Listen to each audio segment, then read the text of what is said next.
कभी कभी जिंदगी की सबसे बड़ी लड़ाई तलवारों से नहीं, सच्चाई से लड़ी जाती है। और कई बार वह लड़ाई सबसे कमजोर समझे जाने वालों को लड़नी पड़ती है।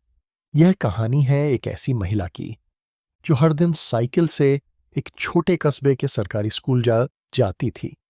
साधारण कपड़े, आंखों में सादगी और चेहरे पर मासूम मुस्कान। लेकिन कौन जानता था कि यही महिला एक दिन ऐसा कदम उठाएगी जो पूरे स्कूल को हिलाकर रख देगा। उस महिला का नाम था सुजाता मिश्रा। पेशे से एक अध्यापिका और किस्मत से एक योद्धा। सुबह का समय था। बच्चे स्कूल के गेट पर जमा थे। कुछ रो रहे थे, कुछ जेब टटोल रहे थे और सामने चौकीदार बच्चों को रोककर कह रहा था, बिना RS10 दिए अंदर नहीं जा सकते। बच्चों की आंखों में डर था, मासूमियत थी, लेकिन उस मासूमियत को लूटने का काम वही कर रहा था जो उनकी सुरक्षा के लिए गेट पर खड़ा रहा। सुजाता मिश्रा ये सब देख रही थीं। उनका दिल कांप उठा। उन्होंने तुरंत बच्चे को अंदर बुलाया और चौकीदार से पूछा, ये क्या कर रहे हो? बच्चों से पैसे क्यों मांग रहे हो? चौकीदार हंसा जैसे उसे कोई फर्क ही न पड़ता हो। धीमे स्वर में बोला, मैडम, यही तो सिस्टम है। प्रिंसिपल साहब तक हिस्सेदार हैं। आप नई नई आई हैं, धीरे धीरे सब समझ जाएंगी।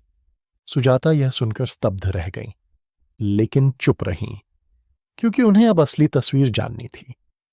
दिन भर सुजाता ने सब कुछ ध्यान से देखा।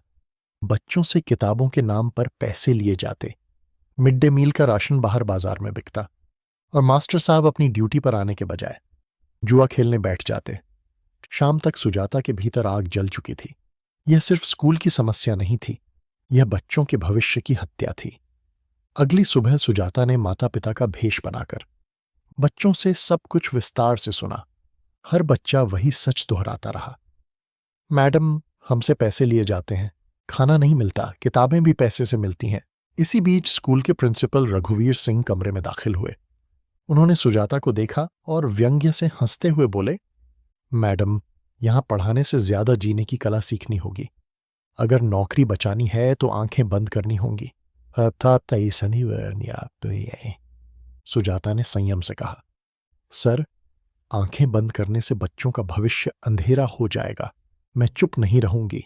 रघुवीर सिंह का चेहरा लाल हो गया। उन्होंने गुस्से में धमकी दी, बहुत अक्ल की बातें करती हो। कल से तुम्हें स्कूल आने की जरूरत नहीं, तुम्हारा ट्रांसफर करवा दूंगा। लेकिन सुजाता अब डरने वाली नहीं थी।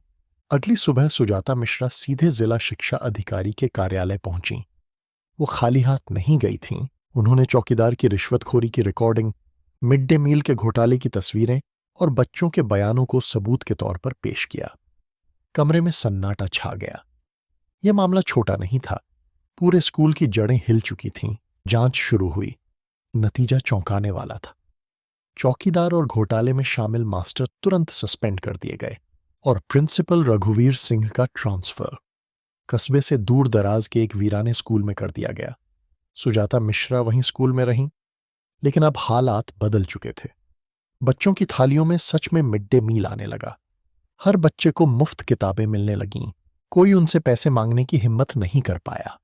सुजाता ने साबित कर दिया कि जो एक सच्चा शिक्षक सिर्फ किताबें नहीं पढ़ाता, बल्कि पूरे सिस्टम को बदलने की ताकत रखता है। उनकी हिम्मत ने पूरे स्कूल को ईमानदार बना दिया। आज बच्चे मुस्कुराते हुए क्लास जाते हैं और उनकी आंखों में अब डर नहीं, सपने हैं। यह कहानी हमें सिखाती है कि अगर हिम्मत सच्ची हो तो भ्रष्टाचार की सबसे गहरी जड़ें भी हिल सकती हैं। एक आवाज लाखों आवाजों को ताकत देती है।